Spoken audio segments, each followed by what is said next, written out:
Mendelsohn, President and CEO of Market Technologies Corporation, joins us from Tampa, Florida. He's going to give us his market forecast. And more importantly, Lewis, we're going to be discussing, I guess, our short-term trends. And before we even get into this, let's tell everybody, when you're saying short-term, you're really talking about 2 to 4 trading days. Is that the case? That's right, Paige. We're looking ahead just up to 4 days.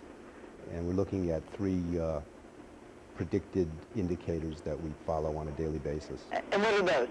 We look at one indicator called the neural index, which indicates whether a market is going to make a top or a bottom within the next 2 days. And then we forecast a 5-day moving average for 2 days into the future, and then a 10-day moving average for 4 days into the future. And what are these indicators telling you?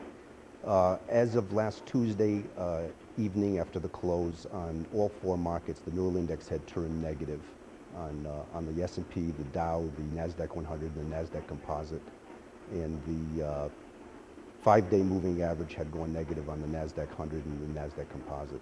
The Dow, so you're expecting more negative? We were looking for negative action on Wednesday and even into today, yes. But how much can we make of today's action in the markets, given volume is so light, the trading day is shortened? Right. How much can we really take from what happens today? Well, today will be an important day. Our models don't only look at price. They look at price, volume, and open interest on the futures contracts. And they also look at 9 other related markets. So we're not just looking at price. When you're looking at the technicals, stretching it out a little bit, what are those indicators telling you may happen between now and Christmas, the end of the year? Well, as I said, our models are updated each evening, and we're looking ahead just 4 days, so it's a bit difficult for us to forecast out that far into the future. Obviously, the quality of the forecast degrade the further out you go.